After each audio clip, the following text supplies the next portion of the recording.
एक गांव में हरिराम नाम का एक गरीब किसान रहता था, जिसके घर में गरीबी से ज्यादा कर्ज का डर रहता था। हर महीने लाला आता, पुराना हिसाब खोलता और कर्ज पहले से भी ज्यादा बढ़ा देता। अनपढ़ परिवार को बस इतना समझ आता था कि वो जिंदगी भर कर्ज में ही दबे रहने वाले हैं। फिर उस घर में बहू बनकर आई गौरी, जो पढ़ी लिखी थी और शायद इसी वजह से कुछ लोगों को उससे डर लगने लगा। एक दिन गौरी को घर के पुराने संदूक में हिसाब का एक फटा हुआ कागज मिला और उस कागज ने बता दिया कि लाला सालों से इस परिवार से झूठा पैसा वसूल रहा था। लेकिन सबसे बड़ा दुख ये था कि जमुना को अपनी बहू पर नहीं, लाला के झूठे हिसाब पर भरोसा था। जब गौरी ने सच बताने की कोशिश की तो उसी घर में उसे लालची और झूठी कहा गया। लेकिन कहानी ने खतरनाक मोड़ तब लिया जब गौरी को पता चला कि लाला अकेला नहीं है। इस झूठे हिसाब के खेल में घर का कोई अपना भी शामिल था। अब देखना यह था कि पहले सच बाहर आएगा या परिवार टूट जाएगा। गांव के आखिरी छोर पर खड़ा वो पुराना मिट्टी का घर शाम की फीकी रोशनी में और भी शांत लगता था। उसी दहलीज पर पहली बार गौरी ने कदम रखा, हाथ में छोटा बक्सा, आंखों में संकोच और भीतर कहीं एक धीमा भरोसा लिए। आ गई? वहीं क्यों खड़ी है? अंदर आ, शाम हो गई है। जी अम्मा। अम्मा, रास्ता लंबा था, पहले बहू को बैठने तो दीजिए। बैठ जाएगी, पहले घर की देहरी को प्रणाम करे, यही रीति है यहाँ। जी। गौरी ने धीरे से बक्सा नीचे रखा, देहरी को छुआ और माथे से लगाया। उसके हाथ हल्के कांप रहे थे, पर उसने खुद को संभाल रखा था। बक्सा छोटा है, बस इतना ही सामान लाई है। जी, मेरे कपड़े हैं और 2-3 जरूरी चीजें। बाकी तो बाद में भी आ जाएगा अम्मा। हमें दिखावे की आदत नहीं, घर संभालने वाली बहू चाहिए, संदूक भर सामान नहीं। जी अम्मा, मैं सीख लूंगी। सीखना नहीं, ठीक से करना। इस घर में काम ढीला नहीं चलता। अम्मा अभी आई है, धीरे धीरे सब समझ जाएगी। समझ जाएगी तो अच्छा है, मुझे बार बार कहना पसंद नहीं। आप जैसा कहेंगी वैसा करूंगी। जमुना ने उसे ऊपर से नीचे तक देखा। उसे ये लड़की बहुत शांत लगी, जैसे बिना सवाल किए हर बात मान लेगी। पर गौरी की उंगलियां बक्से के कोने को इतनी कसकर पकड़े थीं कि उसके मन का दबाव साफ दिखता था। चल अंदर रसोई देख ले, घर की असली पहचान वहीं से होती है। मैं बक्सा रख दूं? नहीं, मैं ले जाऊंगी। अच्छा है, अपने हाथ का बोझ खुद उठाना सीख। अम्मा।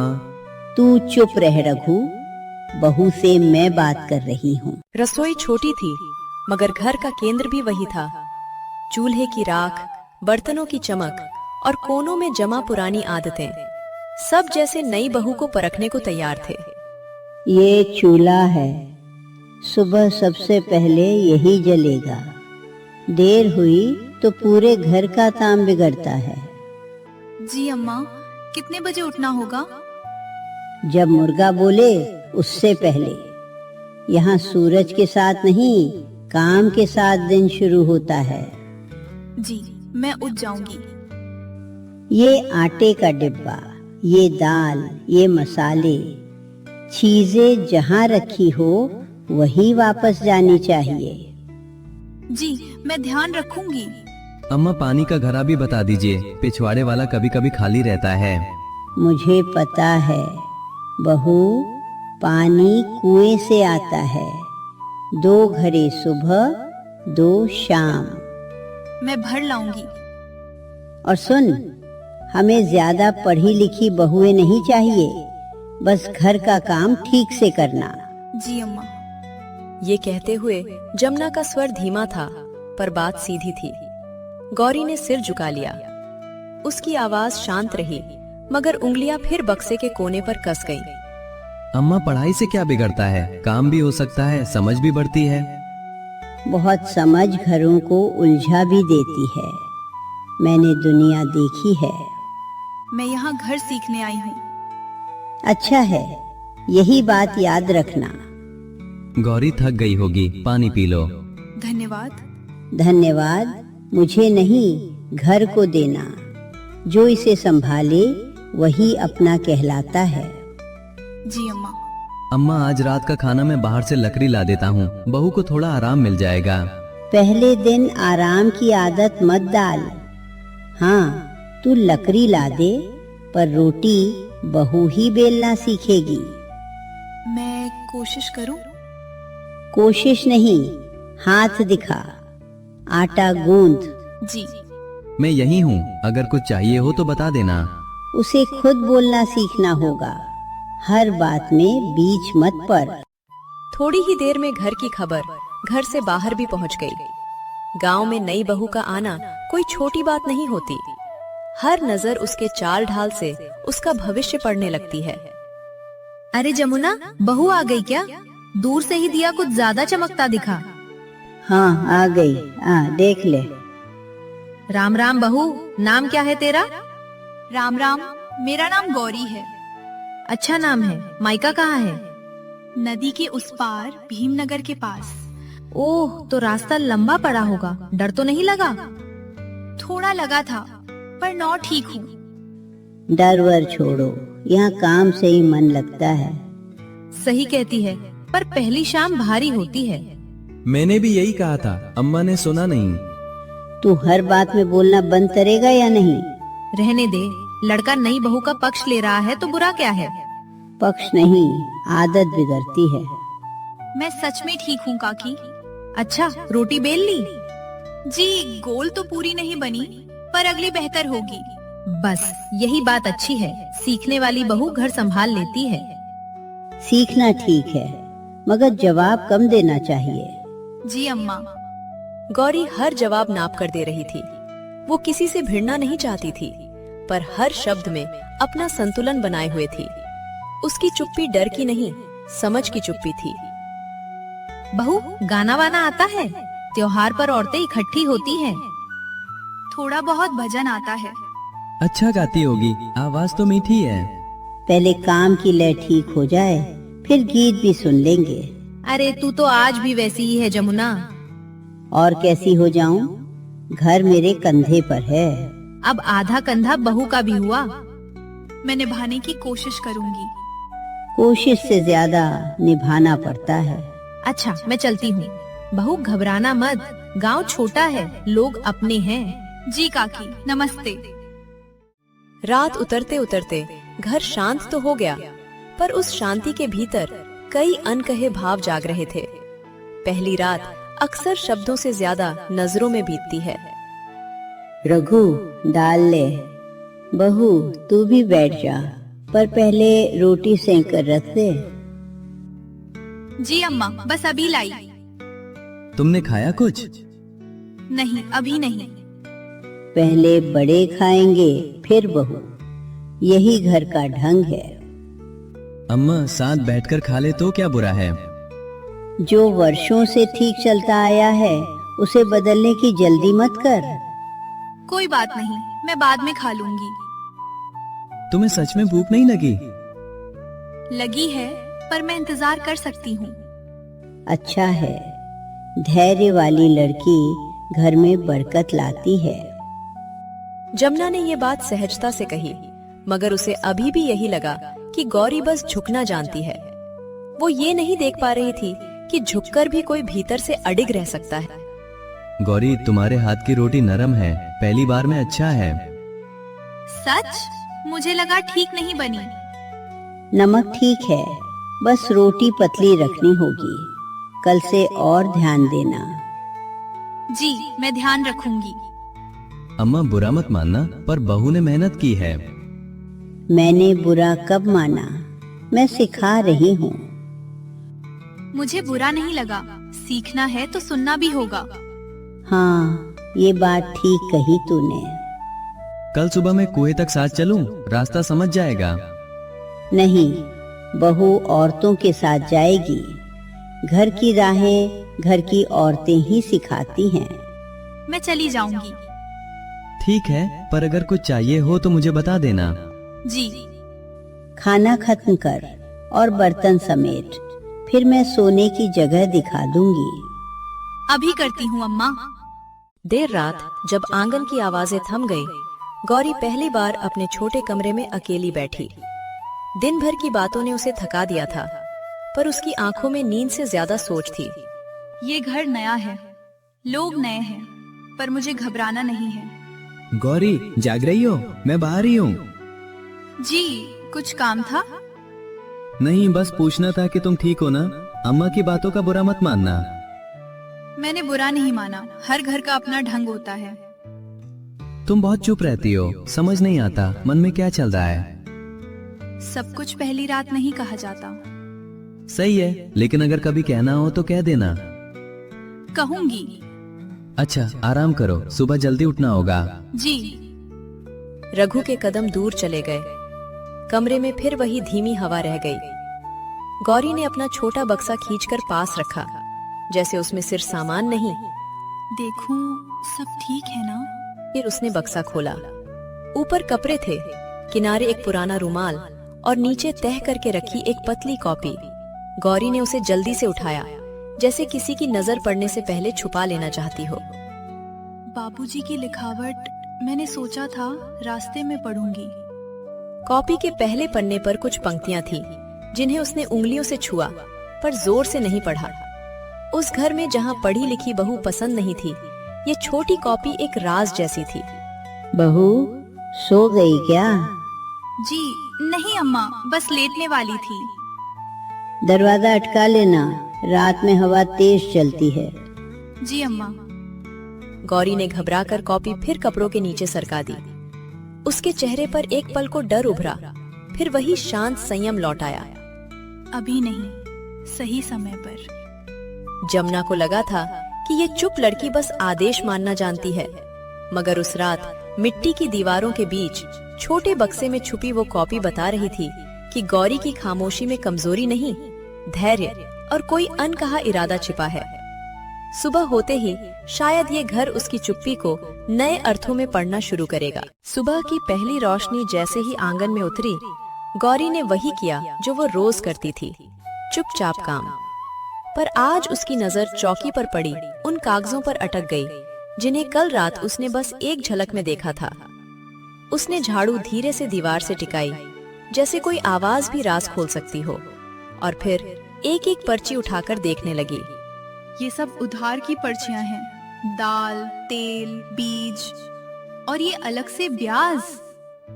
तारीख तो एक है, पर रकम हर बार बढ़ी हुई क्यों लिखी है? गौरी की उंगलियां सावधानी से अंकों पर चल रही थी। वो जोर से नहीं पढ़ रही थी, बस जोड़ घटा मन ही मन कर रही थी। कल रात बक्से में छुपी कॉपी अब उसके भीतर जैसे खुल गई थी। कहा था ना, इन चीजों को हाथ मत लगाना। पीछे से आई तेज आवाज ने गौरी को चौंका दिया। उसने तुरंत पर्चियां समेटी और दोनों हाथों से जमुना की तरफ बढ़ा दी। माफ कीजिए अम्मा, मैं बस समेट रही थी। समेट रही थी या टो ले रही थी?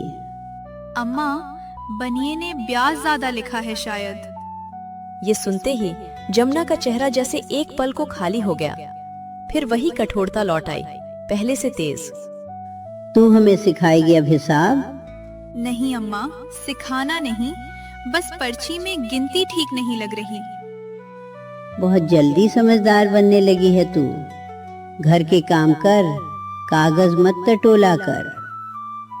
जब किसी की पुरानी चिंता पर कोई नया सवाल उठता है, तो गुस्सा अक्सर डर को छिपाने लगता है।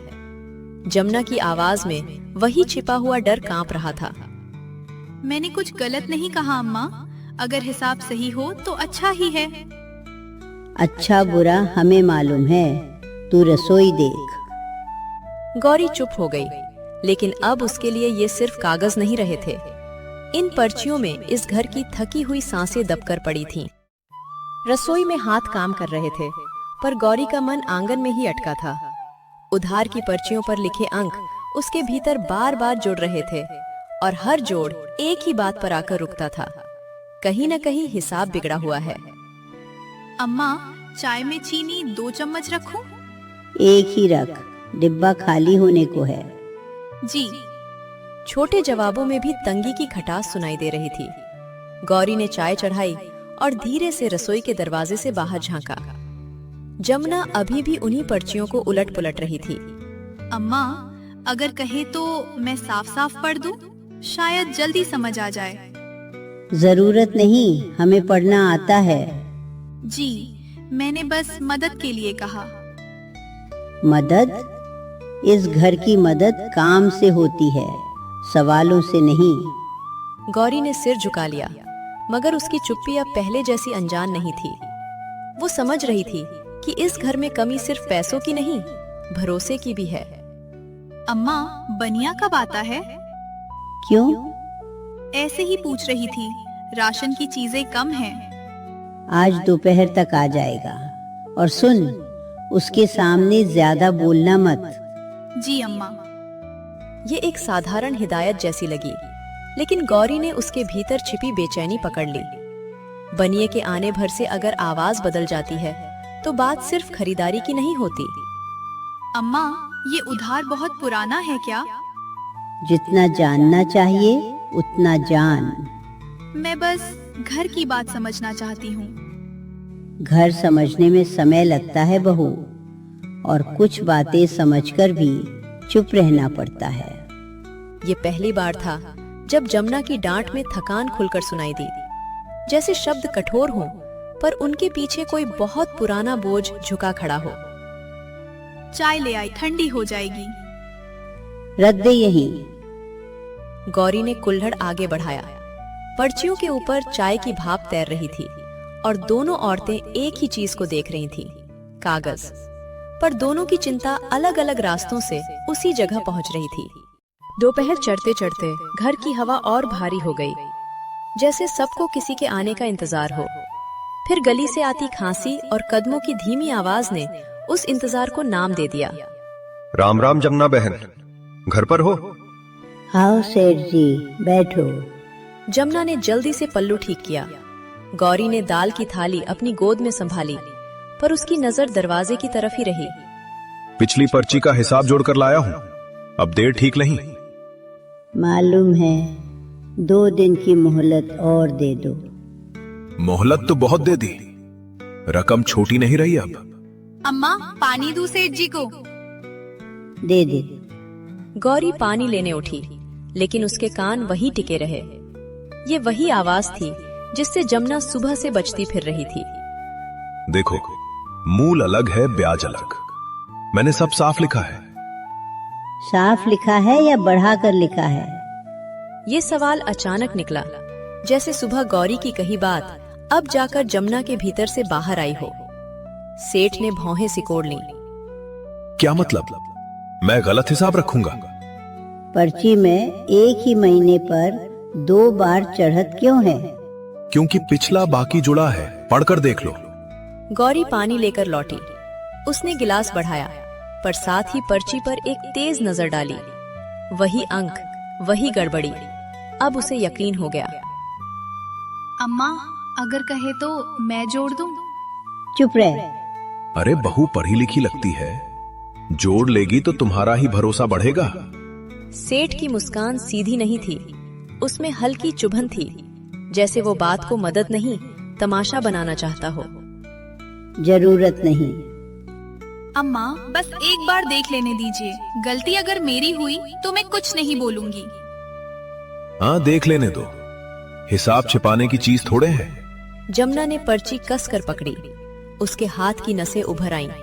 ये सिर्फ उधार का कागज नहीं था, ये उसकी बरसों की बेबसी का प्रमाण था। ठीक है, देख ले, पर जितना पूछा जाए उतना ही बोलना। जी। आंगन में जैसे सब कुछ थम गया। सिर्फ गौरी की धीमी आवाज और उसकी उंगली का कागज पर सरकना चल रहा था। यहाँ 120 लिखा है, अगले महीने वही बाकी फिर से जोड़ा गया है। और यहाँ इस पर ऊपर से अलग ब्याज चढ़ाया है। तो उधार में ऐसा होता है? होता है, पर एक ही रकम पर 2 बार नहीं। गौरी की आवाज धीमी थी मगर साफ थी। वो लड़ नहीं रही थी, बस पढ़ रही थी। और कभी कभी सच सबसे ज्यादा उसी आवाज में चुभता है जो ऊंची नहीं होती। साफ साफ बता, कितना ज्यादा लिखा है। अभी तक की गिनती से कम 35 रुपए ऊपर हैं। ये गलत जोड़ है। तो आप बोलिए, मैं फिर से जोड़ देती हूँ। बहू, किताब का हिसाब खेत की मेड़ जैसा सीधा नहीं होता। पर अंक तो सीधे ही होते हैं सेठ जी। जमुना ने पहली बार गौरी की तरफ ऐसे देखा जैसे वो सिर्फ बहू नहीं, एक सहारा भी हो सकती है। लेकिन उसी पल उसके चेहरे पर एक और डर उभरा। अगर बहू सचमुच ये सब समझती है तो घर का छुपा बोझ अब छुपेगा कैसे? सेठ जी, पर्ची यहीं छोड़ जाइए, हम शाम तक हिसाब मिलाकर बताएंगे। नहीं, पर्ची मेरे पास रहेगी और शाम तक पैसे भी चाहिए। शाम तक? इतना जल्दी कैसे होगा? जल्दी तो मुझे भी नहीं थी, पर अब ऊपर से दबाव है। कौन सा दबाव?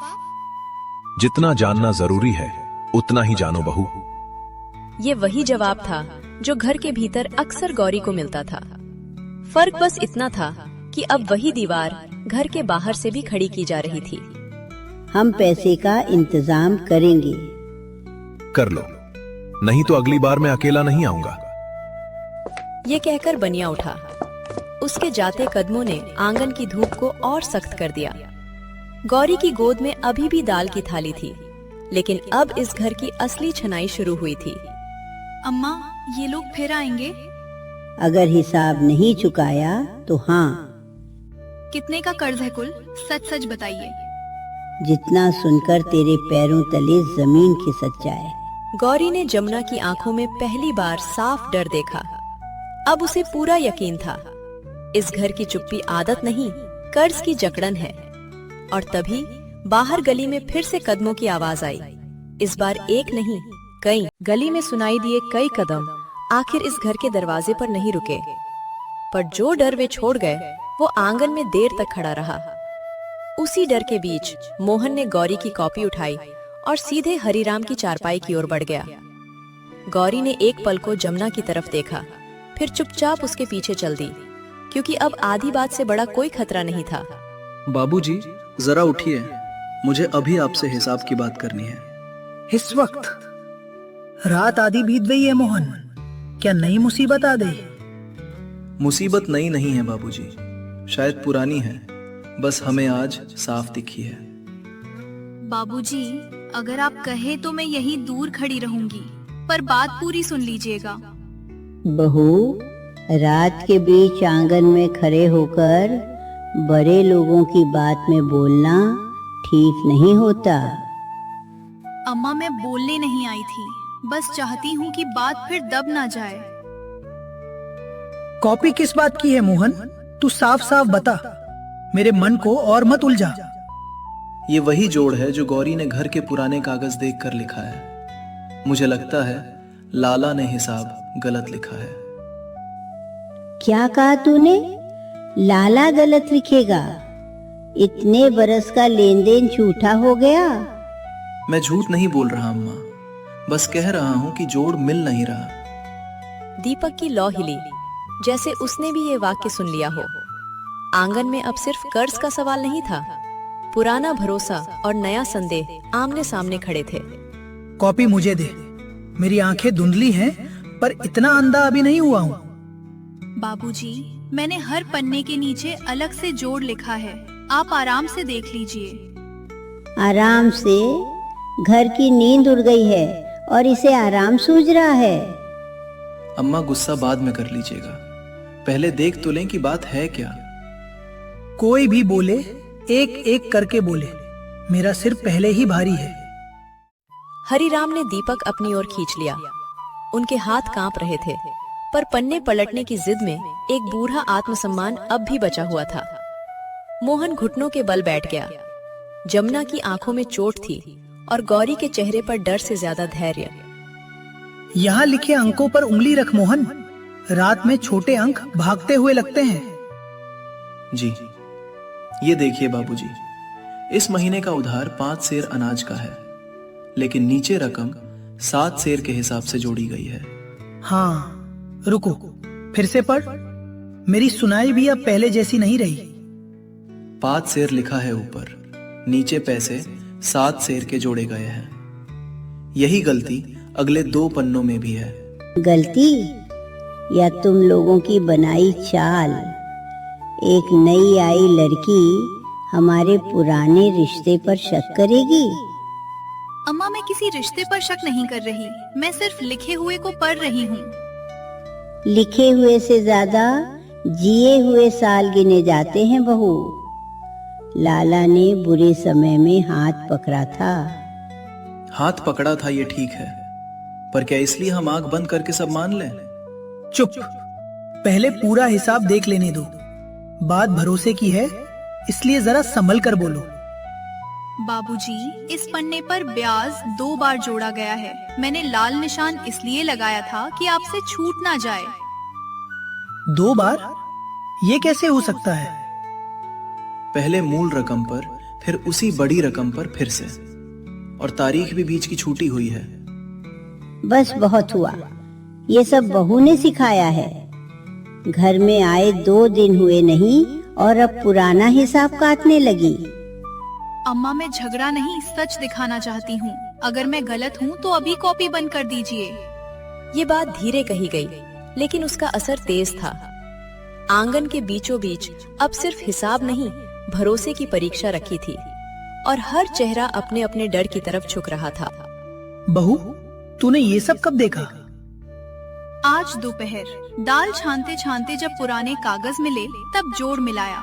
मुझे लगा बात छुपाना ठीक नहीं होगा। मैंने भी देखा है बाबूजी। पहले मुझे यकीन नहीं हुआ था, पर 3 बार जोड़ने पर भी रकम अलग आई। और अगर जोड़ते वक्त तुमसे भूल हुई हो तो तब लाला बदनाम होगा, उसका क्या?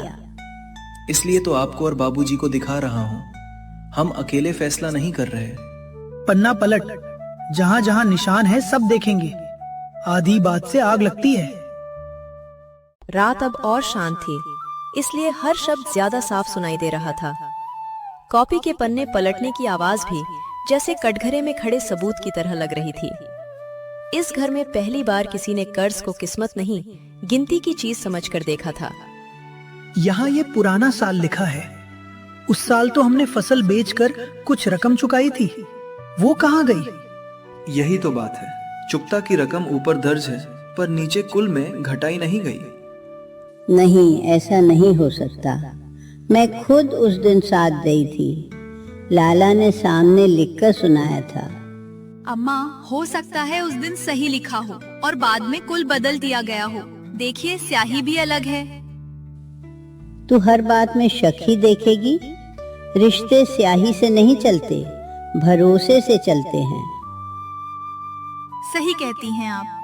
इसलिए तो चाहती हूँ कि भरोसा गलत जोड़ के नीचे दबे नहीं। अम्मा, अगर ये सब ठीक निकला तो हम लाला से हाथ जोड़कर माफी मांग लेंगे, पर अगर गलत निकला तो भी बात घर के भीतर रहेगी। बाहर जाकर नाम खराब नहीं करेंगे। नाम तब खराब होता है जब आदमी सच देखकर भी चुप रहे। आप भी बहू की बात में आ गए। इतने साल का साथ एक कॉपी से हल्का पड़ गया। साथ हल्का नहीं पड़ा जमुना, बस मेरे कंधे अब इतने भारी हो गए हैं कि झूठ का बोझ और नहीं उठा सकते। बाबूजी, मैं घर की मर्यादा तोड़ना नहीं चाहती, मैं तो उसे बचाना चाहती हूँ। कर्ज सच हो तो चुकाएंगे, झूठ हो तो क्यों ढोएं? जमुना को यही बात सबसे अधिक चुभी। उन्हें लगा बहू आंगन की सीमा लांघ रही है, जबकि गौरी उसी सीमा को टूटने से बचाने के लिए खड़ी थी। 2 औरतें आमने सामने थी, पर उनके डर अलग थे। बहू, तू अभी इस घर की चाल नहीं जानती। बाहर वाले से भिड़ना आसान नहीं होता। जानती नहीं हूँ अम्मा, इसलिए सीख रही हूँ, पर सीखते सीखते अगर गलत देखूं तो क्या आंख फेर लूं?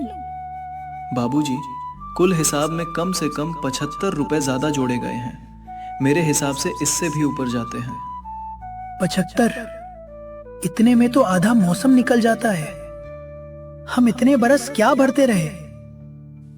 अगर ये सच हुआ तो उसने हमें जकड़ कर रखा।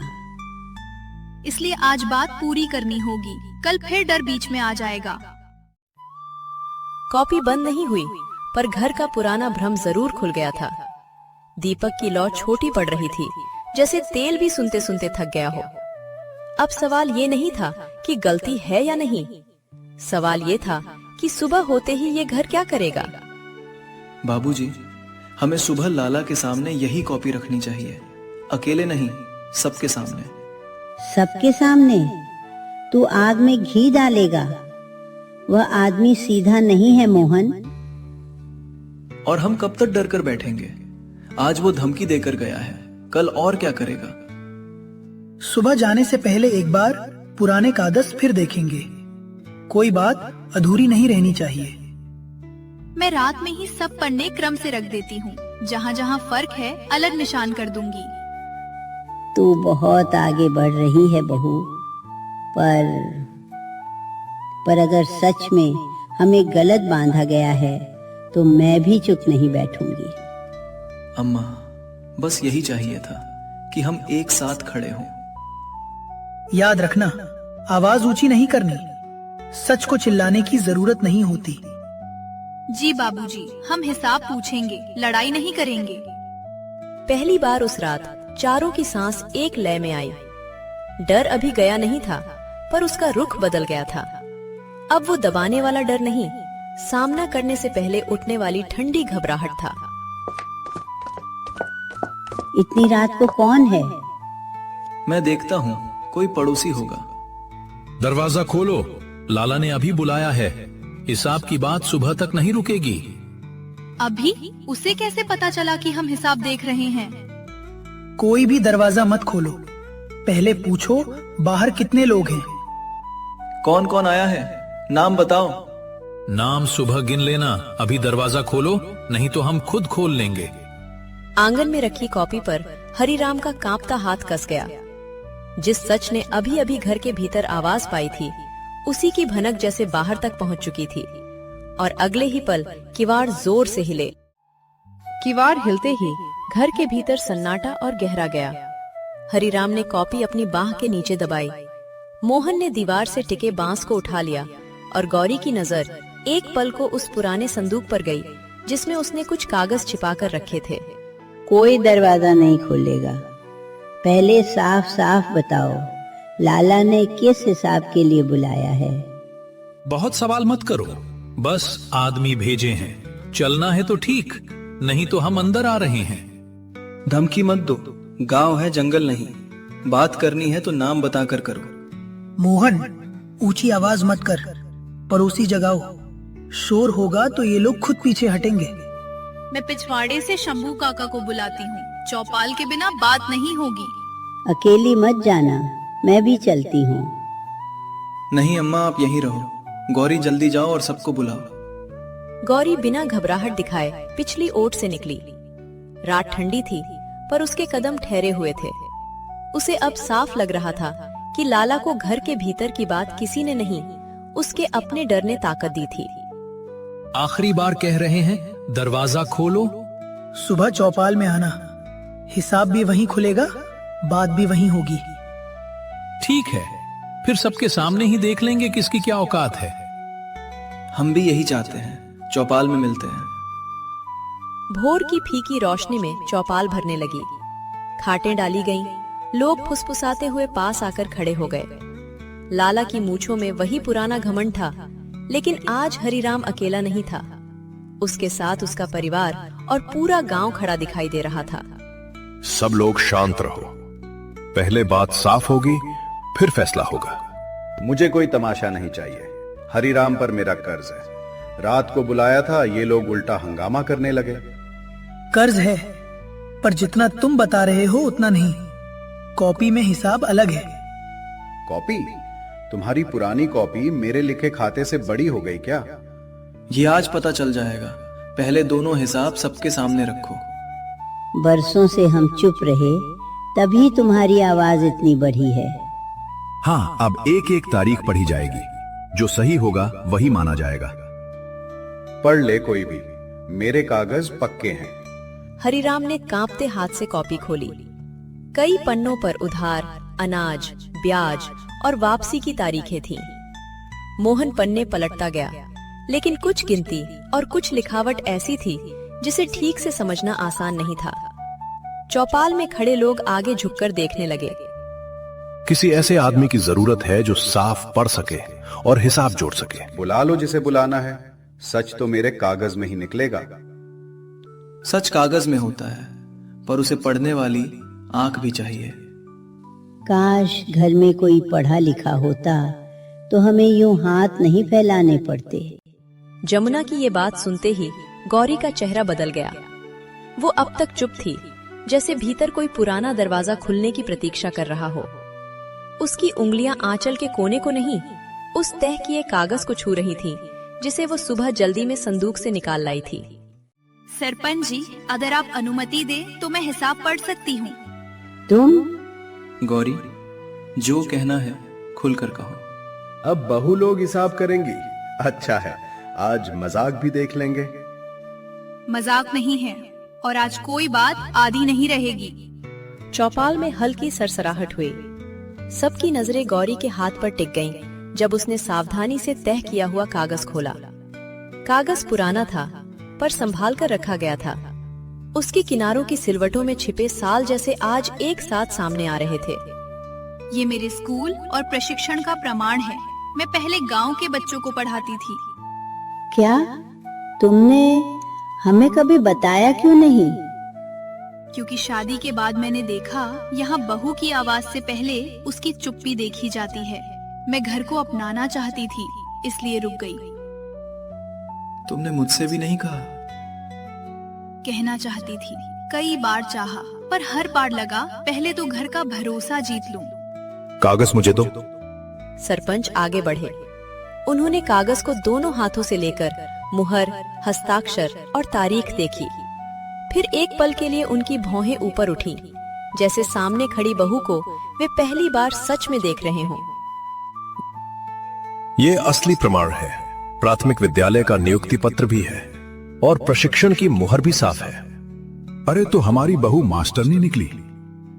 मुझे तुम पर गर्व है गौरी, आज बहुत गर्व है। मैं समझ ही नहीं पाई। मैं तो बस यही मानती रही कि बहू को घर तक रहना चाहिए। अम्मा, घर से बाहर जाना ही बड़ा होना नहीं होता, सच बोलना बड़ा होना होता है। आज मैं घर के लिए ही बोल रही हूँ। गौरी ने हरिराम की कॉपी और लाला का खाता अपने सामने रख लिया। उसने जल्दी नहीं की।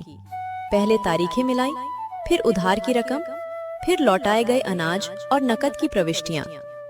चौपाल में अब किसी को हंसी नहीं आ रही थी। सब उसकी आवाज का इंतजार कर रहे थे।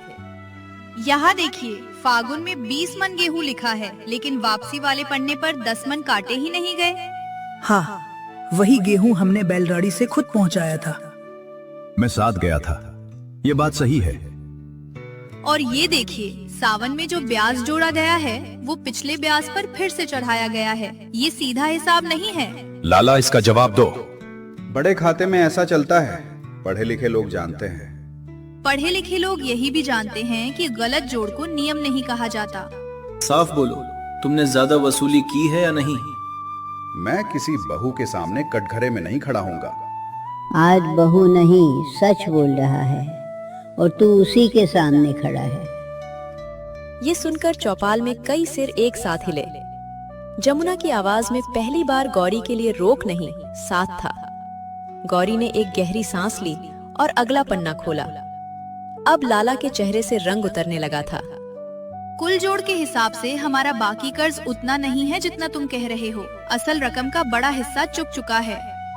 तो इतने साल हम डरते रहे बेवजह?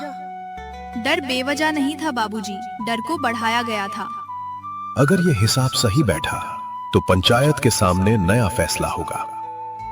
पंचायत मेरा कुछ नहीं बिगाड़ सकती।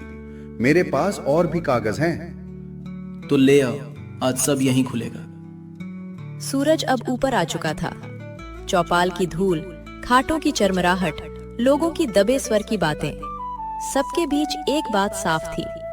गौरी ने आज अपना छिपा सच शर्म से नहीं, साहस से खोला था, और उसी साहस ने घर की झुकी हुई रीढ़ को सीधा करना शुरू कर दिया था। गौरी, मैंने तुम्हें बहुत छोटा समझा। आज लग रहा है मैं ही छोटी सोच में अटकी रही। अम्मा, देर से समझ आना भी अच्छा होता है, अगर उसके बाद साथ मिल जाए। साथ तो अब पूरा मिलेगा। जो तुमने आज किया है वो हम सब के लिए राह खोल रहा है। बेटी, अगर तू ना होती तो मैं फिर वही झूठा हिसाब मान लेता। दोपहर तक दोनों खाते फिर से जांचेंगे। पंचायत के सामने लिखित फैसला होगा। तुम लोग समझ रहे हो मामला यहीं खत्म हो जाएगा? खत्म नहीं होगा, अब सही जगह से शुरू होगा। लाला ने एक तेज नजर अपने आदमियों पर डाली, जैसे कोई नया दांव मन में बन रहा हो। उसी समय चौपाल के बाहर से एक लड़का हांफता हुआ दौड़ता आया और सीधे सरपंच के पास रुक गया। सरपंच जी, स्कूल के पुराने बक्से से कुछ रजिस्टर मिले हैं, उनमें लाला का नाम भी लिखा है। कौन से रजिस्टर? फीस, अनाज और बच्चों की मदद वाले। मास्टर जी ने कहा अभी तुरंत देखना होगा। चौपाल में फिर एक बार सन्नाटा उतर आया। गौरी के हाथ में अभी भी उसका प्रमाण पत्र खुला था और लाला की आंखों में पहली बार डर साफ दिखाई दे रहा था। चौपाल का शोर पीछे छूट चुका था, लेकिन उसके शब्द अभी भी सबके भीतर गूंज रहे थे। उसी बेचैन रात में जब सच पहली बार खुलकर सामने आया, घर लौटते कदम पहले जैसे नहीं थे। अम्मा, धीरे चलो, रास्ता अंधेरा है। अंधेरा रास्ते में कम है मोहन, आंखों पर ज्यादा था। अम्मा, आप थक गई होंगी, अंदर चलिए, मैं पानी लाती हूँ।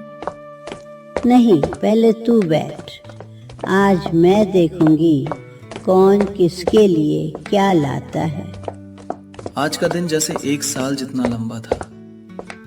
हाँ, पर अब कम से कम बात छुपी नहीं है। छुपी तो बहुत बातें थी बहू, कुछ बाहर की, कुछ मेरे मन की। गौरी ने पहली बार जमुना की आवाज में वो कठोरता नहीं सुनी जो बरसों से हर बात पर दीवार बन जाती थी। वहाँ थकान थी, पछतावा था और एक धीमा सा टूटना भी। अम्मा, मैं चूल्हा जला देता हूँ, कुछ खा लें सब। नहीं बेटा, आज रसोई मैं संभालूंगी। मैं बना देती हूँ, आप बैठ जाइए। कहा ना, आज तू बैठ। मैं बाहर हाथ मुंह धोकर आता हूँ, तुम दोनों आराम से बात कर लो। मोहन समझ गया था कि इस रात रोटी से ज्यादा जरूरी एक रिश्ता पकना था। वो चुपचाप बाहर चला गया और रसोई की ओर बढ़ते 2 कदमों के बीच बरसों की दूरी चल रही थी। रसोई में वही पुरानी चीजें थीं, आटा, तवा, मसालों की गंध और चूल्हे की गर्म सांस। पर इस रात उस छोटे से कमरे में एक बड़ा बदलाव उतरने वाला था।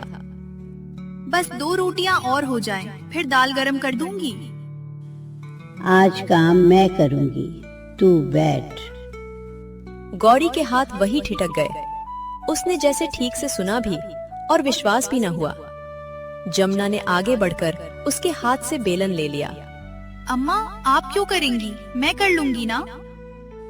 इसलिए कि बहुत दिन तुझसे करवाया है। आज मेरा मन कह रहा है तू बस बैठकर मुझे देख। कुछ हुआ है क्या? आप ठीक तो हैं? आज पहली बार ठीक हूँ, शायद इसी वजह से बोल पा रही हूँ। जमुना ने बेलन चलाया, पर हाथों की सख्ती में कंपन था। उनकी आंखें आटे पर नहीं टिक रही थीं। वे बार बार गौरी के चेहरे पर लौट आती थीं, जैसे बरसों बाद उसे सचमुच देख रही हों। अम्मा, अगर मैंने कुछ गलत कहा हो कभी तो। बस अब एक शब्द मत बोल, गलती तेरी नहीं थी।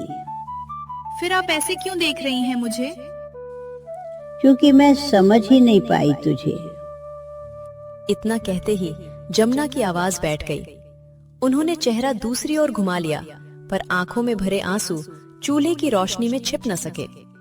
मैंने तुझे अनपढ़ समझा, कमजोर समझा, पराई समझा, पर तू तो इस घर की सबसे समझदार बेटी निकली।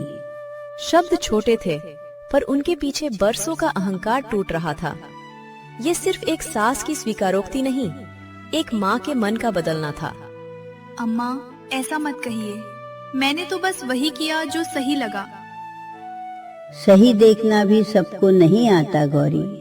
तूने अकेले खड़े होकर सच पकड़ा। मैं अपने ही डर में उलझी रही। मैं अकेली कहाँ थी? घर आपका था, नाम आपका था। मैं तो बस उसे बचाना चाहती थी।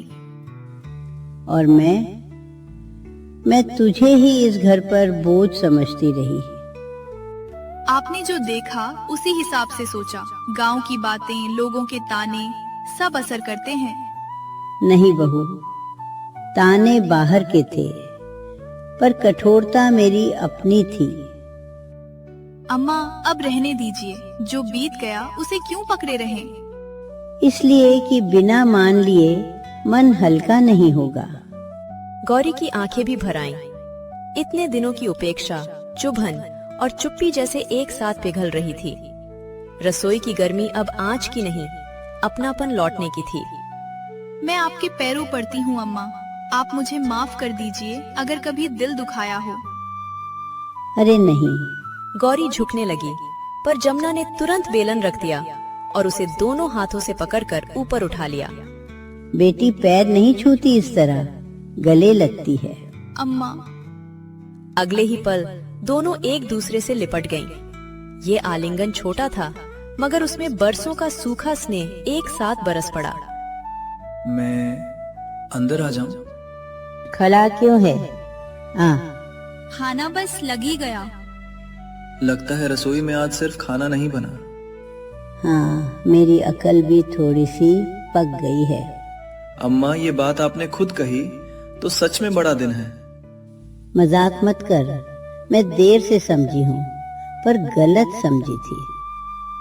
मुझे पता था एक दिन आप समझेंगी। और तू भी तो बीच में चुप रहा कई बार। हाँ रहा। शायद मैं भी डरता था कि घर और ना टूट जाए। अब कोई बात छुपेगी नहीं, ना हिसाब की, ना मन की। बिल्कुल।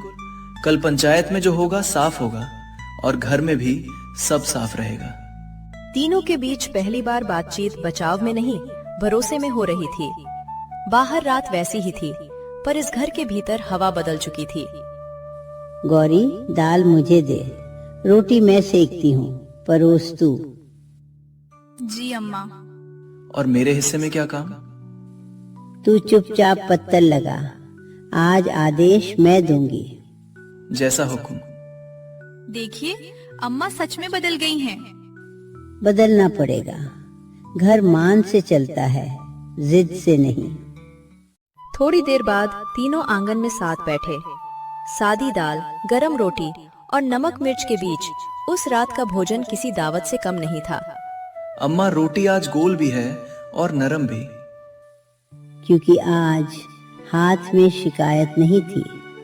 और नमक भी ठीक है, वरना आप सबसे पहले वही पकड़ लेती थी। हाँ, क्योंकि मैं कमी ढूंढने बैठती थी। अब क्या ढूंढेंगे? अब गुण देखूंगी, सबसे पहले इसी में। अम्मा। सुन, आज पहली बार मैं साफ कह रही हूँ, तू इस घर की बहू ही नहीं, मान है।